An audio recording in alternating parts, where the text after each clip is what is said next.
दोस्तों, दुनिया में कई ऐसे योद्धा हुए जिनका नाम इतिहास में अमर हो गया है। ऐसा ही एक योद्धा फ्रांस का महान बादशाह कहे जाने वाला नेपोलियन बोनापार्ट है। नेपोलियन ने दुनिया के एक बड़े हिस्से पर राज किया था। 15 अगस्त 1769 में कॉर्सिक द्वीप के अजाशियो में जन्मे नेपोलियन बोनापार्ट के बारे में ब्रिटेन के महान योद्धा ड्यूक ऑफ वेलिंगटन ने कहा था कि जंग के मैदान में वो अकेला ही 40,000 योद्धाओं के बराबर है। तो एक आम आदमी से बादशाह की गद्दी तक पहुंचने का उसका ये सफर बहुत ही दिलचस्प रहा था। दोस्तों, नेपोलियन को दुनिया के इतिहास में सबसे महान सेनापतियों में गिना जाता है। इन्होंने फ्रांस में एक नई विधि संहिता भी लागू की थी, जिसे नेपोलियन की संहिता भी कहा जाता है।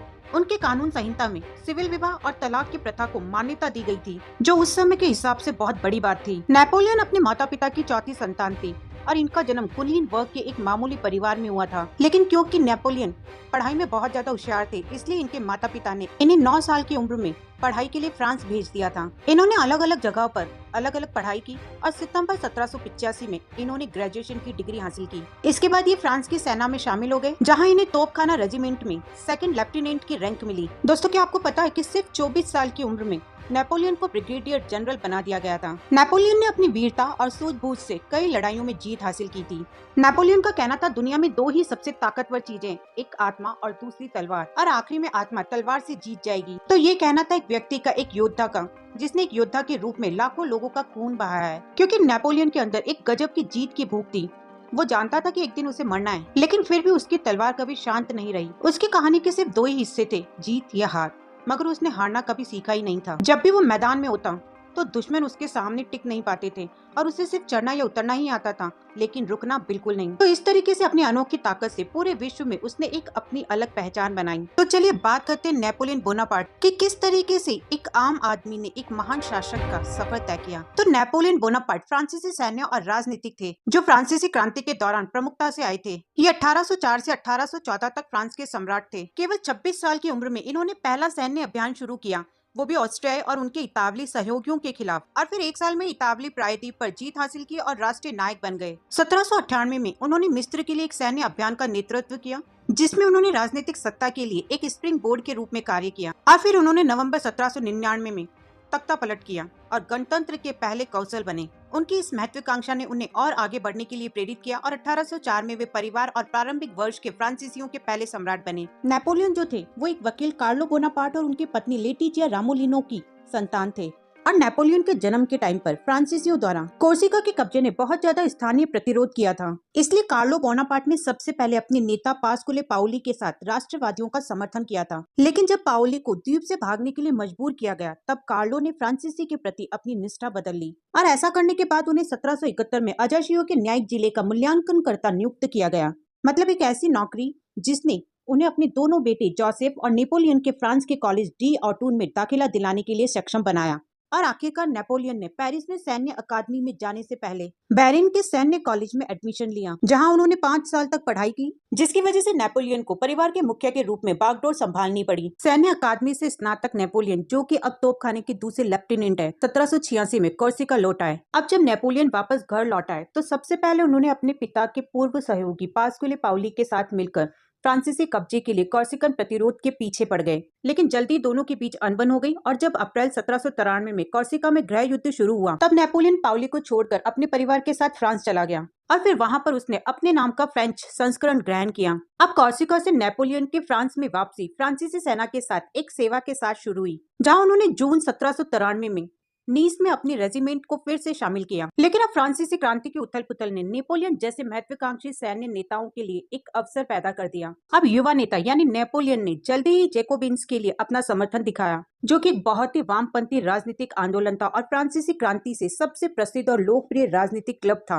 अब 1792 में क्रांति शुरू होने के 3 साल बाद फ्रांस को गणतंत्र घोषित किया गया, और फिर अगले वर्ष राजा लुई 16वें को मार दिया गया। इस वजह से मैक्सिमिलियन डे रॉबिस्पिएरे का उदय हुआ, और जो अनिवार्य रूप से सार्वजनिक सुरक्षा समिति का तानाशाही गया। अब 1793 और 1794 का जो वर्ष था वो आतंक के शासन के रूप में जाना जाने लगा, क्योंकि इसमें करीब 40,000 से ज्यादा लोग मारे गए थे। आखिरकार जैकबिन सत्ता से गिर गए और रॉबिस्पिएरे को मार दिया गया। अब 1795 में डायरेक्टरी ने देश का नियंत्रण अपने हाथ में ले लिया और फिर सत्ता में नेपोलियन का उदय हुआ। अब जब नेपोलियन रॉबिस्पियर के पक्ष से बाहर हो गया, तब नेपोलियन ने 1795 में सरकार को प्रतिक्रांतिकारी ताकतों से बचाने के बाद निर्देशिका के अच्छे गौरव में प्रवेश किया। अपनी इन अच्छी कोशिशों के लिए नेपोलियन को जल्दी ही आंतरिक सेना का कमांडर बना दिया गया। इसके अलावा वो सैन्य मामलों पर निर्देशिका के एक अच्छे विश्वसनीय सलाहकार भी थे। अब 1796 में नेपोलियन ने इटली की सेना की कमान संभाली। सेना में केवल 30,000 मजबूत, असंतुष्ट और अल्प पोषित सैन्य थे, जिन्हें जल्दी ही युवा सैन्य कमांडर यानी नेपोलियन द्वारा बदल दिया गया। नेपोलियन के निर्देशन में सेना ने ऑस्ट्रियाई लोगों के खिलाफ कई महत्वपूर्ण जीत हासिल की और फ्रांसीसी साम्राज्य का बहुत विस्तार किया और शाही लोगों द्वारा एक आंतरिक खतरे को कुचल दिया, जो फ्रांस को एक राजशाही रूप में वापस करना चाहते थे। इन सब ने नेपोलियन को सेना का सबसे चमकीला सितारा बनाने में मदद की। अब 1 जुलाई 1798 को नेपोलियन और उसकी सेना ने मिस्र पर कब्जा करके भारत के लिए जो अंग्रेजी व्यापार के मार्ग थे उन्हें रोककर ग्रेट ब्रिटेन के साम्राज्य को कमजोर करने के लिए मध्य पूर्व की यात्रा की। लेकिन उनका सैन्य अभियान विनाशकारी साबित हुआ, क्योंकि 1 अगस्त 1798 को एडमिरल होरेशियो नेल्सन के बेड़े ने नील नदी की लड़ाई में नेपोलियन की सेना को ढेर कर दिया। इस नुकसान से नेपोलियन की छवि को बहुत ज्यादा नुकसान हुआ और नेपोलियन के खिलाफ एक नए आत्मविश्वास के प्रदर्शन में ब्रिटेन, ऑस्ट्रिया, रूस और तुर्की ने फ्रांस के खिलाफ एक नया गठबंधन बना लिया। और इधर 1799 के वसंत में फ्रांसीसी सेना इटली से हार गई, जिसकी वजह से फ्रांस को प्रायद्वीप का ज्यादातर हिस्सा छोड़ना पड़ा। लेकिन अक्टूबर के महीने में नेपोलियन फ्रांस में वापस लौट आया। लेकिन फ्रांस में आने के बाद में भी नेपोलियन शांति से नहीं बैठा। उसने अलग अलग लड़ाइयां लड़ी।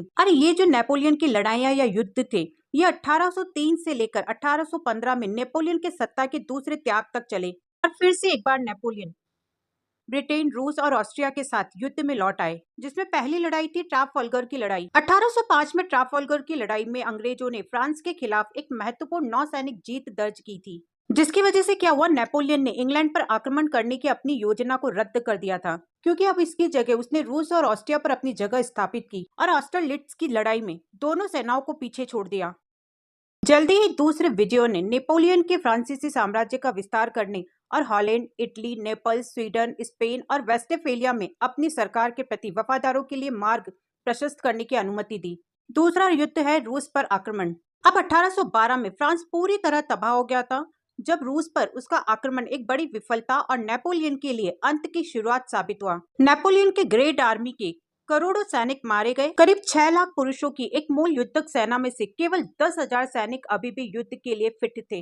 बाकी के या तो युद्ध में मारे गए थे या फिर बुरी तरह से घायल हो चुके थे। लेकिन हार की खबर ने फ्रांस के अंदर और बाहर दोनों जगह नेपोलियन के दुश्मनों को फिर से मजबूत कर दिया और फिर एक असफल तख्तापलट की कोशिश की गई, जबकि नेपोलियन ने रूस के खिलाफ अपने आरोप का नेतृत्व किया और ब्रिटिश फ्रांसीसी क्षेत्रों के माध्यम से आगे बढ़ना शुरू कर दिया। लेकिन अंतर्राष्ट्रीय दबाव बढ़ने और उनकी सरकार के पास अपने दुश्मनों के खिलाफ लड़ने के लिए संसाधनों की कमी के कारण नेपोलियन ने 30 मार्च 1814 को मित्र देशों की सेना के सामने आत्मसमर्पण कर दिया। तीसरी लड़ाई थी अल्बा पर निर्वासन। अब 6 अप्रैल 1814 को नेपोलियन को सत्ता छोड़ने के लिए मजबूर किया गया और इटली के भूमध्य सागर में अल्बा द्वीप पर निर्वासन में चला गया। उनका निर्वासन लंबे समय तक नहीं चला, क्योंकि उन्होंने देखा कि फ्रांस उनके बिना आगे बढ़ गया है। और फिर मार्च 1815 में नेपोलियन द्वीप से भाग गया और जल्दी से पेरिस के लिए अपना रास्ता बना लिया। इधर राजा लुई 18वां भाग गया और नेपोलियन विजयी रूप में सत्ता में लौट आया। अब जब उसने सरकार का नियंत्रण फिर से शुरू किया, तो जिस उत्साह से उसे बधाइयां दी गई, उसी उत्साह ने जल्दी उसके नेतृत्व के बारे में पुरानी निराशा और आकांक्षाओं का स्थान ले लिया। और चौथी लड़ाई थी वाटरलू।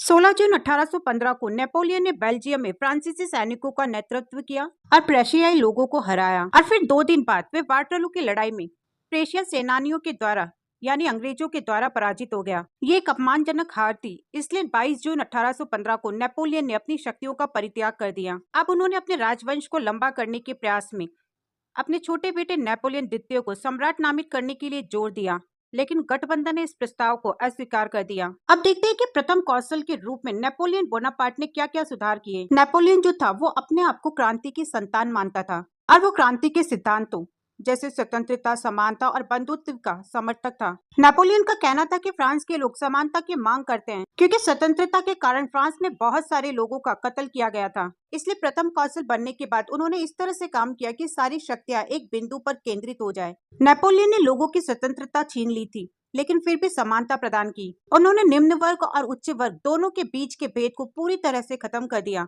और योग्यता के आधार पर सरकार में कोई भी सर्वोच्च पद प्राप्त कर सकता था। नेपोलियन क्रॉमवेल की तरह सभी वर्गों से अपने नौकरों की नियुक्ति करता था, इसलिए उसे जेकोबिन्स ग्रीनडेस्ट दोनों का सहयोग मिला और उसने प्रवासियों को क्षमा कर दिया, जिसका नतीजा ये निकला कि 40,000 परिवार फ्रांस वापस आ गए। दूसरा सुधार था सौंदर्यीकरण और कला। नेपोलियन कला का प्रेमी था और उसने इसे बहुत ज्यादा प्रोत्साहित भी किया। वो पेरिस शहर को सुशोभित करना चाहता था, इसलिए उसने कई कलात्मक वस्तुओं को इटली से पेरिस भेजा। नेपोलियन ने फ्रांस के शिल्पकारों से सुंदर वस्तुएं बनाने को कहा, जिससे सैकड़ों बेरोजगार कारीगरों को काम मिल सके। उसने साहित्य को भी प्रोत्साहित किया। नेपोलियन ने देश की जरूरतों को देखते हुए कई रचनात्मक कार्य किए। उन्होंने पेरिस में कई चौड़ी सड़कें बनवाई और इन सड़कों के दोनों ओर छायादार पेड़ लगवाए। नेपोलियन के शासन के दौरान वर्साई का जो शाही महल था, वो पहले से ही बहुत सुंदर दिखाई देता था। सेंट क्लाउड, फॉन्टेनब्लू और रामबॉयलेट के शाही महलों का नवीनीकरण किया गया और उनकी सुंदरता और भव्यता को बढ़ाया गया। इस तरह से उन्होंने पेरिस के सौंदर्यीकरण के लिए हर संभव कोशिश की। तीसरा सुधार है आर्थिक सुधार। क्योंकि क्रांति के दौरान फ्रांस की आर्थिक स्थिति इतनी ज्यादा बिगड़ गई थी, इसलिए करों की वसूली ठीक से नहीं हुई, जिसकी वजह से व्यापार, वाणिज्य और कृषि तीनों बुरी तरह से प्रभावित हुई। इधर फ्रांस की सरकार लगभग दिवालियेपन के कगार पर थी। नेपोलियन ने बीमार अर्थव्यवस्था को सुधारने के लिए अपना पूरा ध्यान दिया। सबसे पहले उन्होंने राज्य के खर्चे में कटौती की और करों को इकट्ठा करने की जिम्मेदारी केंद्र सरकार को दी। ये सरकार के साथ साथ करदाताओं के लिए भी फायदेमंद साबित हुआ। फ्रांस की साख बढ़ाने के लिए उसने बैंक ऑफ फ्रांस की स्थापना की। हैस इसके बारे में लिखते हैं कि ये दुनिया के सबसे मजबूत वित्तीय संस्थानों में से एक है। उसने गिल्ड सिस्टम को समाप्त कर दिया और व्यापारियों को एक नए गिल्ड बनाने से रोक दिया, क्योंकि नेपोलियन बोनापार्ट के अनुसार ये गिल्ड भ्रष्टाचार और अनुशासनहीनता के केंद्र थे। चौथा सुधार है शैक्षिक सुधार। नेपोलियन ने शिक्षा के क्षेत्र में भी कई सुधार किए, लेकिन उनका मत था कि शिक्षण संस्थान राज्य के नियंत्रण में होने चाहिए, क्योंकि उनका कहना था कि जब तक हमारे पास स्थापित सिद्धांतों पर निर्देश देने वाले शिक्षकों का एक निकाय नहीं होगा, तब तक इस देश में कभी भी एक निश्चित राजनीतिक स्थिति नहीं होगी। और जब तक लोगों को उनके शुरुआती वर्षों से नहीं सिखाया जाता, चाहे फिर वो रिपब्लिकन हो या रॉयलिस्ट, ईसाई हो या फिर काफिर, राज्य को उचित रूप से एक राष्ट्र नहीं कहा जा सकता। वाणिज्य दूतावास की अवधि के दौरान नेपोलियन द्वारा शिक्षा का राष्ट्रीयकरण किया गया था। अलग अलग स्कूलों में प्रशिक्षित शिक्षकों के वेतन का भुगतान सरकार द्वारा किया गया था। इस तरह उन्होंने शिक्षा के प्रसार और उसके स्तर को उठाने के लिए नए विद्यालयों की स्थापना की। लेकिन पेरिस के विश्वविद्यालय और संबद्ध कॉलेजों के पाठ्यक्रम सरकार के द्वारा तय किए गए थे। राजनीति, दर्शन और इतिहास के अध्ययन पर कुछ सीमाएं लगाई गई, क्योंकि नेपोलियन का मानना था कि इन विषयों के अध्ययन से जीवन के सही मार्ग में बहुत सारी समस्याएं खड़ी हो जाती। और इसके बाद है धार्मिक सुधार। नेपोलियन कहा करता था कि बिना धर्म के राज्य बिना दिशा सूचक के समान है, इसलिए उन्होंने अपनी धार्मिक नीति को इन शब्दों में एक शक्ति प्राप्त करने की व्याख्या की। लोगों का एक धर्म होना चाहिए और वह धर्म सरकार के नियंत्रण में होना चाहिए, क्योंकि लोग कहते हैं कि मैं पापी हूँ, मैं कुछ नहीं, मैं मिस्र में मुसलमान था, मैं लोगों की भलाई के लिए एक कैथोलिक फ्रांस बनूंगा, मैं ईश्वर के विचार को धर्म में नहीं मानता। इसलिए फ्रांस की नेशनल असेंबली ने पादरी के लिए एक नागरिक संविधान तैयार किया, जिसने पॉप के साथ संबंध तोड़ लिया था। लेकिन नेपोलियन कुछ खास कारणों से इन मतभेदों को कम करना चाहता था। जैसे पादरी और फ्रांसीसी लोगों का विशाल बहुमत असंतुष्ट था। न केवल फ्रांस बल्कि ज्यादातर यूरोपीय देशों में पॉप के प्रति बहुत ज्यादा श्रद्धा थी, इसलिए नेपोलियन पॉप से मित्रता करना चाहता था। दूसरा, फ्रांस में कई बिशप थे जो देश की क्रांति के खिलाफ प्रचार कर रहे थे। उन्हें ब्रिटिश सरकार से मान्यता मिलता था।